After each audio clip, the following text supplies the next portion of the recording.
でしょ。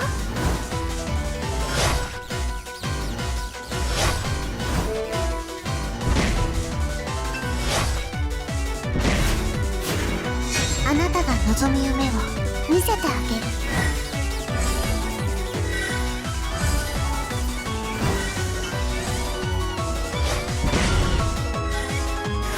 あなたによく似た人形を作って差し上げましょう。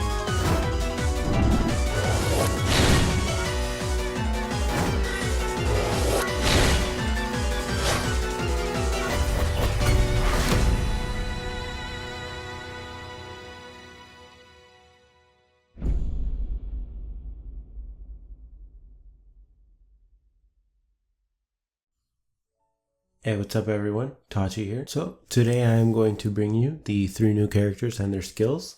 So you can view this as something like a skill preview. Thanks to whoever translated the skills on the wiki. You saved me quite a bit of time, but either way, let's get on to it. So the first character is Lecliss.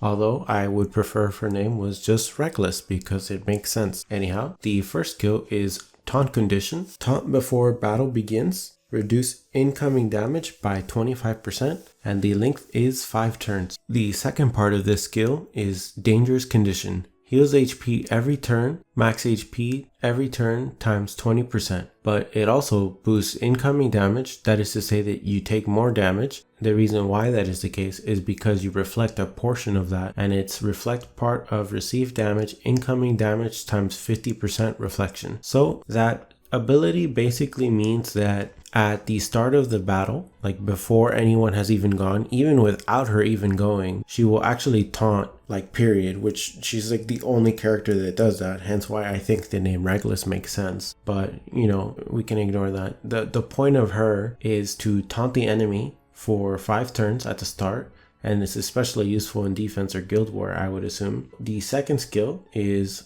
Curse Counter. Applies curse to the enemy who attacks. Length 8 turns. Curse reduce all stats except HP by 40%. Length 12 turns. The third skill is Permanent Attack Interference Immunity. Becomes immune to attack interference. And the final skill is Silence. Blocks the enemies from using skills. The length of that is 24 turns. So if I'm not mistaken, Reckless is actually a fairly good unit. I think she's even considered top 5 to top 6 for her class, which is a defender. So do keep that in mind. She is a fairly useful unit, at least in Korea. I've seen her used quite a bit. I'm not sure how she will perform in the global meta because honestly we're kind of unique, you know, starting out with all of the units and whatnot, or well, most of the units. But either way, the next character is Edwin. He is a mage. He is a last hitter, and he hits similar to Hijin. He hits a plus shape, so fairly useful against line comps, as you can imagine, because he will hit pretty much at least 2 units. But moving on to the first skill, Puppet Show. Before normal attack, enemies who receive Puppet Show Stigma attack their allies. The length of that is 12 turns. It also restores HP every turn when the stigma expires or is removed, for max HP times 6% per turn.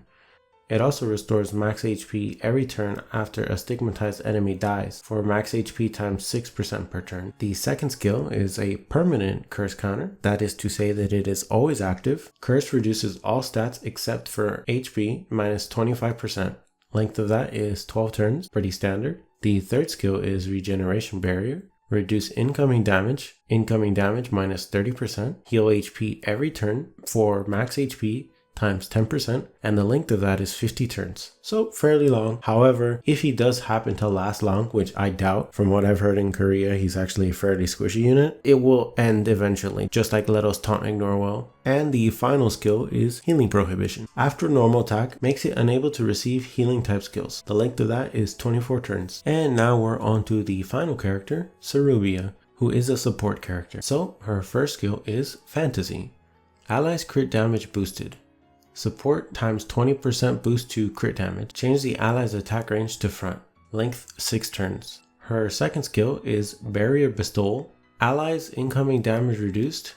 Support times 10% reduce incoming damage, and the length is 6 turns. Her third skill is Attack Boost Bestowal. allies attack boost, support times 20% boost to attack, and the length is 6 turns. And then her final skill is stats weakening immunity, makes allies immune to stats weakening skill types, and the length is 12 turns.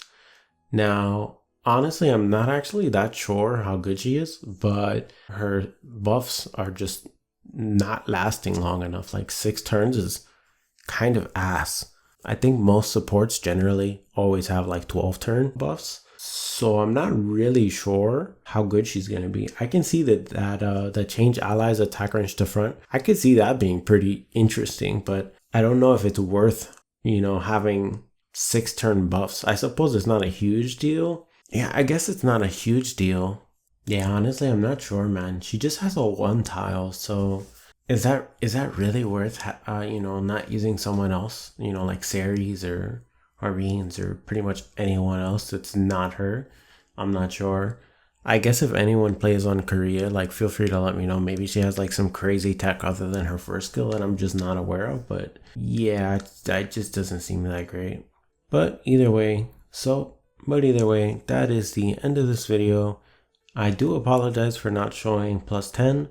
However, you guys can just check on the wiki for that. In this specific case, I'm just showing it to people who might not be aware that even exists. I will have the wiki linked down below, all 3 characters. So feel free to check that out if you want to see their skills at +10. But either way, that is the end of this video. I hope you guys enjoyed. If you liked the video, feel free to like. If you want to see future content, feel free to subscribe. But either way, guys, I am out. Have a nice day.